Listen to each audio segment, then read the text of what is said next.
we make a living making people happy.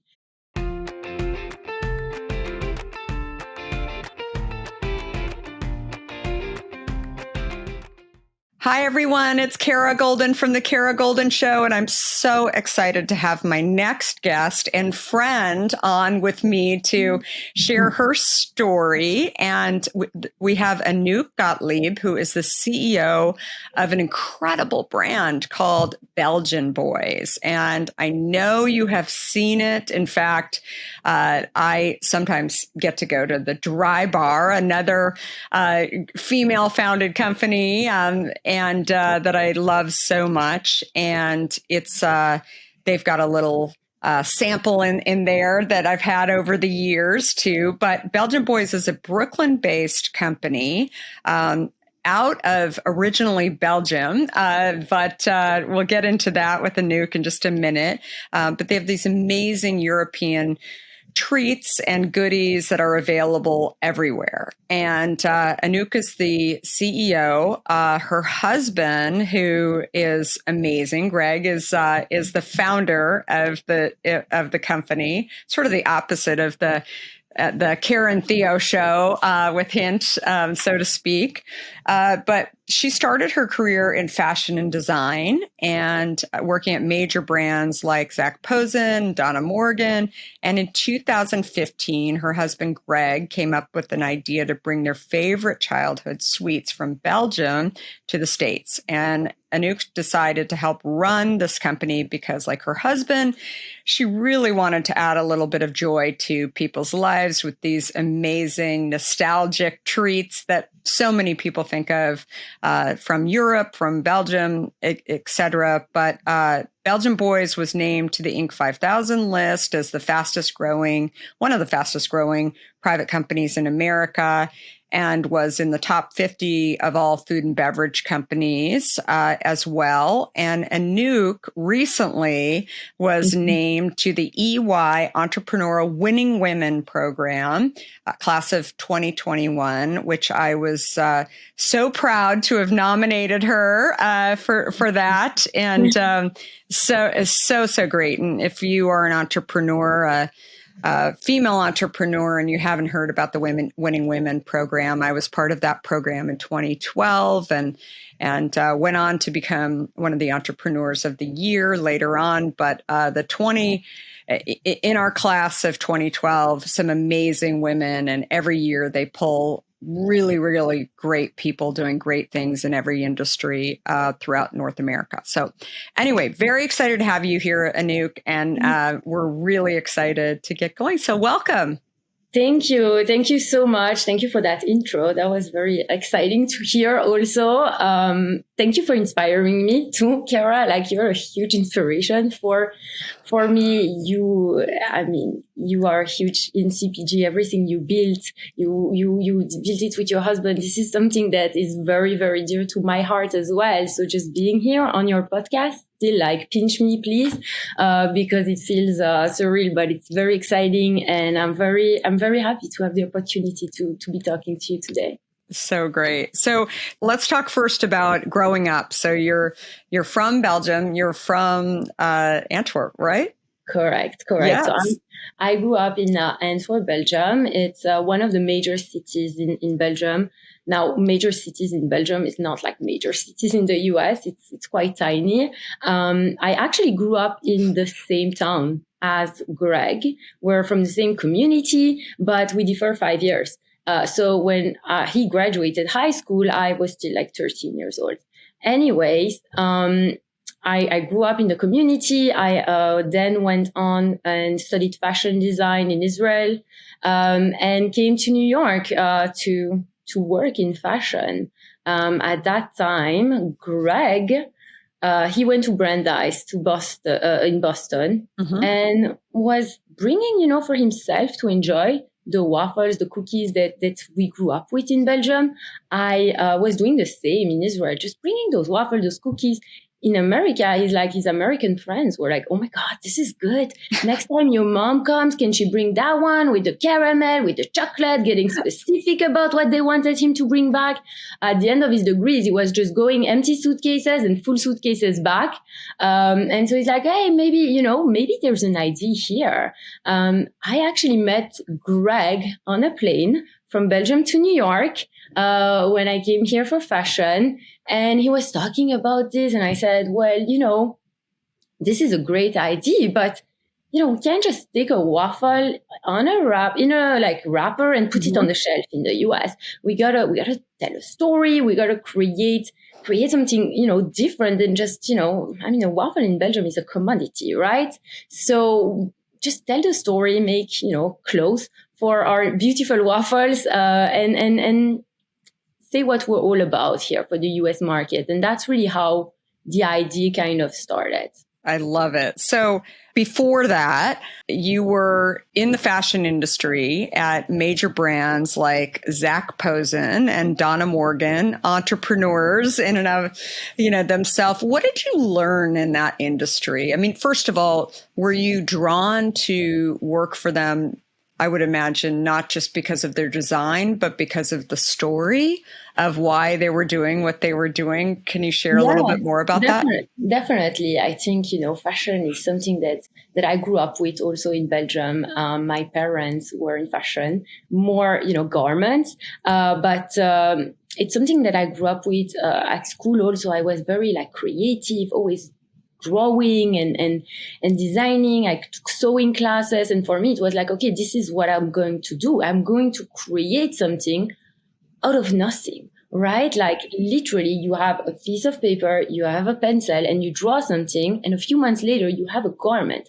That is something that these fashion designers are able to really conceptualize and see, you see a collection being born out of nothing, right? And I think both in both fashion industries, fashion labels that I also worked in Belgium actually at the fashion designer for the royal family of Belgium. I remember it was very Devil Wears Prada. One day, the now queen came in and she was hungry and I needed to run. And it was very where are you? It was really in the movie. But I learned a lot. I learned a lot from that experience. It gave me a lot of, I think, tools that I apply still today, understanding how the design concept correlates to business, understanding when you even talk to a creative director. Today, I actually not only understand what we want, but what it will take from a step-by-step kind of perspective to actually do it.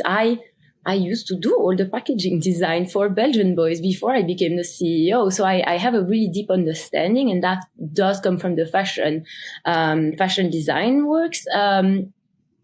Fashion is a very tough industry, I want to say. Very, it's fashion. I think that when I came into CPG, I found an industry that is so, to me, it fits more with me and who I am as a person. It's very friendly. It's much less, I want to say, there is competition for sure, but everybody wants you to succeed.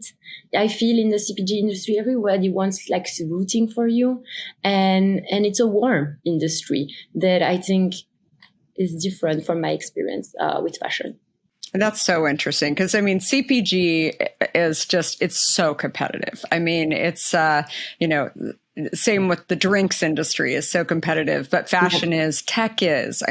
There's so many industries. I think, people have asked me over the years and founding Hint, how did you decide to go into a competitive industry? You, like me, you jump into the fire, right? And you figure it out. And it's hard, but you came from heart too. So I think it's more than anything, the challenges there's challenges in every single industry. So it's what you guys have done to really bring something amazing to the forefront is really, really great. So how have you, what's been the most surprising thing in launching Belgian Boys for you?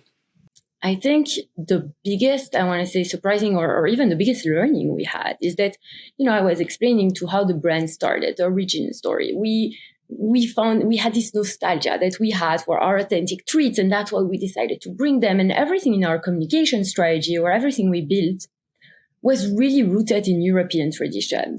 We're like, oh, when you travel to Amsterdam. Now, over time, we kind of realized that our consumer, they don't even know where Belgium is. Like, some of them don't know that. And you know what? We were actually complicating things in that end. We simplified it, especially with COVID. We're a happy brand.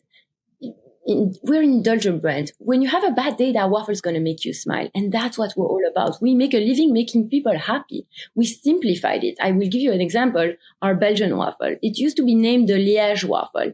Liège is the city where it's authentically made, the Belgian waffle, the tradition. We gave our consumer the feeling of being stupid for $4.99 on the shelf because they were picking it up and they were like, Liège waffle. They put it back. And like, that's a horrible feeling to give to somebody for $4.99. You feel stupid just because you don't understand what it means. We simplified it. Traditional Belgian waffles. Sales went up. It all went back to who our consumer is and what they stand for and what it is that we bring or spark in them. And that's really been the most, I want to say, surprising, but it's also biggest learning, that what our brand really started from, like Joe and Jane in California can't relate to the authenticness of a stroop waffle that Greg and I have, or a Belgian waffle that Greg and I have. Like, they did not grow up with this. So how do we translate this? And it's by bringing just a delicious product that is rooted in that, know-how. But the fact that it's made over there is not the key selling point like it used to be. It's on the back. It's just about the quality, the ingredients, and about that. That's our brand promise. That's amazing. And the taste too. I mean, I think that it's, it's interesting because the first time I saw it, it's an aspirational brand, right? And I think that that's the thing, that can you take people to a place where they feel, even if they haven't been, even if they have no idea where Belgium really is, I think that it makes them feel like they can be a part of something that is, and it tastes good too. So I think like that's the key thing that I saw in that. So how was it in getting, your original product on the shelf? I so many entrepreneurs come up to me. What was your first store that you got the product into? Oh gosh, the first store. Well, I think I can't even remember the first store. In Six. I think it was, oh my God. I think we had a really good first partnership. It was with Whole Foods Mid-Atlantic, which we're still in, of course, and we had a great partnership there. But getting the product into store for us, it was really those trade shows, which, I know all these trade shows, Expo West, which, we're going to be in March, and very excited about that, going back to the trade shows.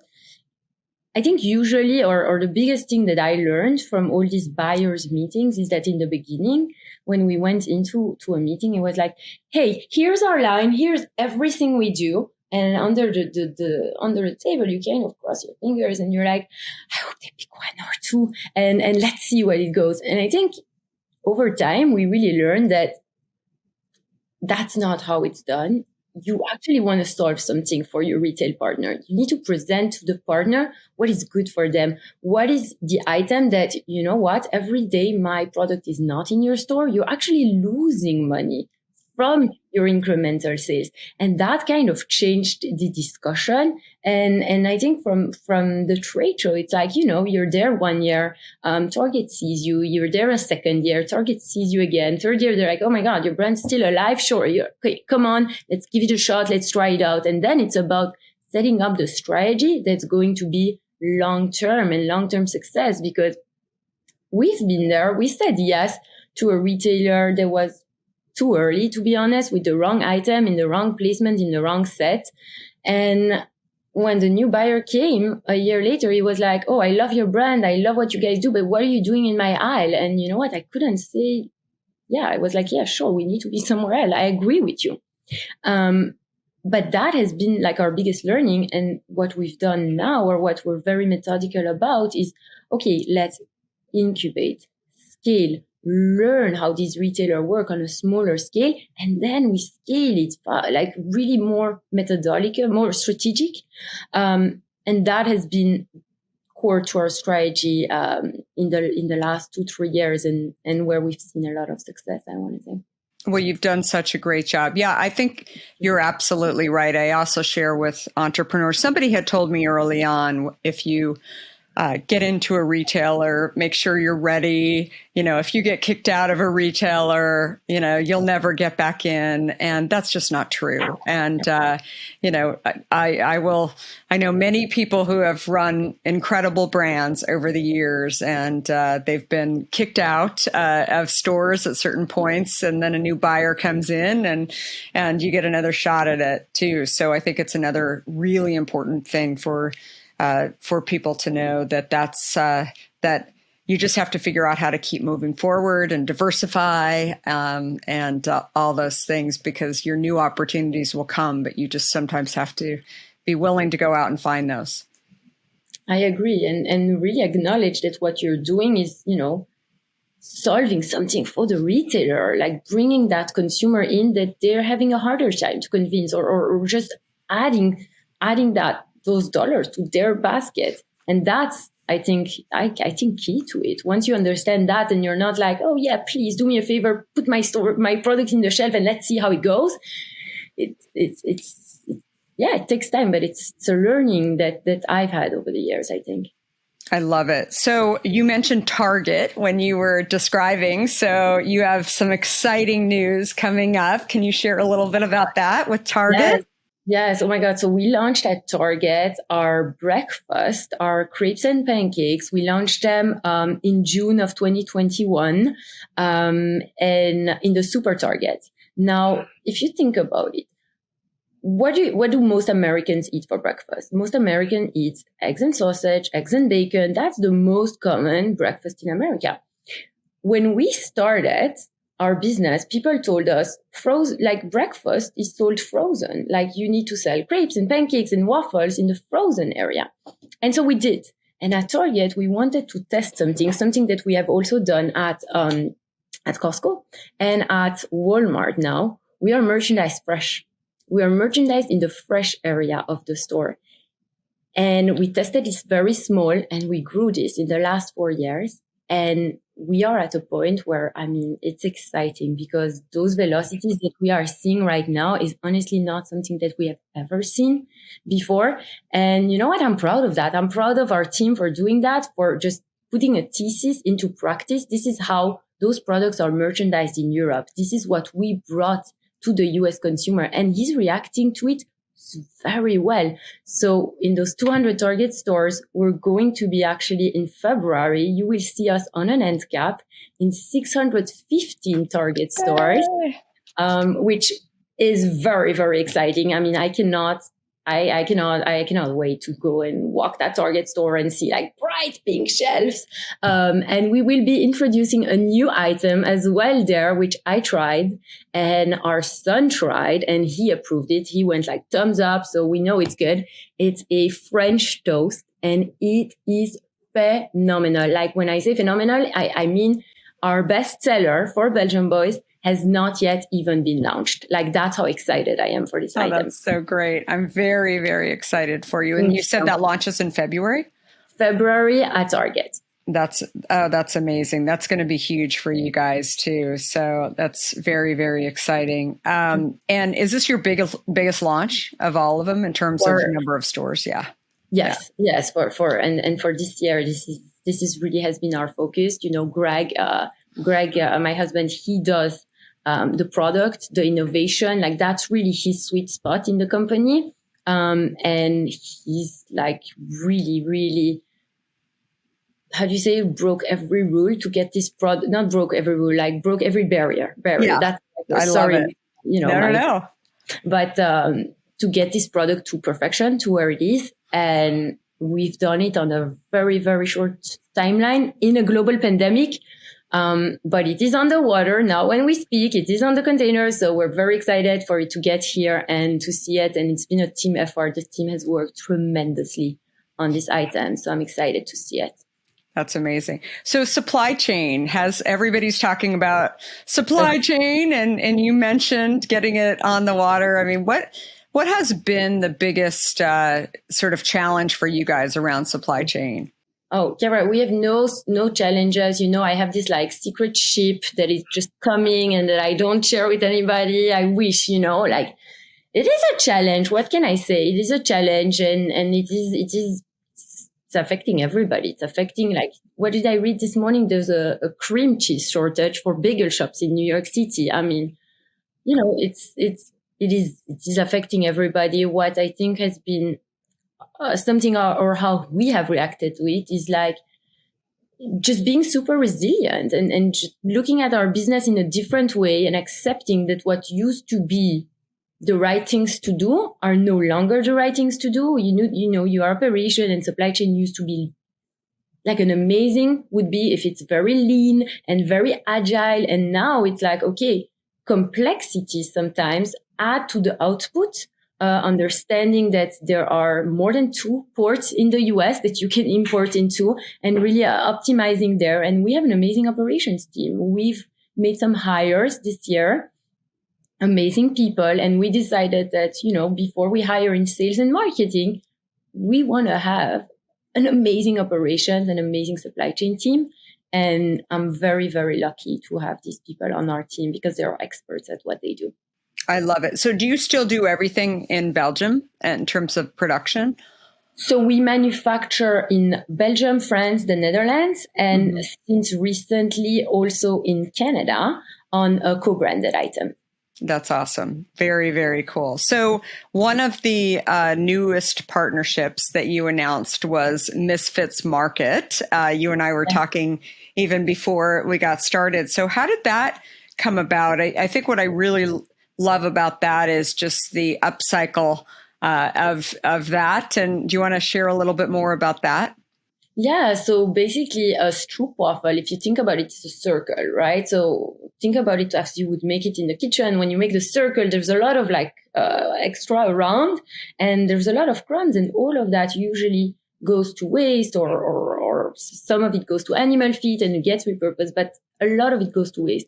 So what we've done is, again, my husband, I will give him the credit for that because he's a product in our team. But he took those crumbs and he was like, let's take those and put them into a new stroopwafel. And if you call it ugly stroopwafel, right?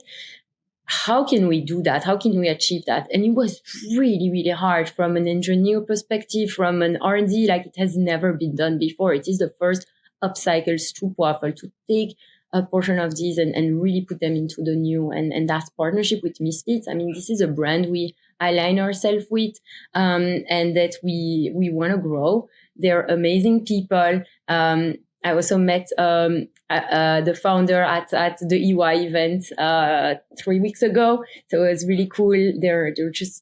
What they're doing is phenomenal. And it's exciting to have partners like that. That's awesome.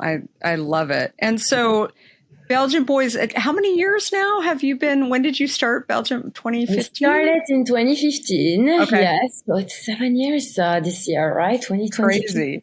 I know I love it. And husband and wife team as well. And lots of, great stuff. Well, I'm so excited to see all of your progress and everything that you've done. And where's the best place for people to find out more about you and Belgian Boys? Share a little bit more. Yeah, so I'm on LinkedIn, Anouck Gotlib. You can find me there. Send me a message.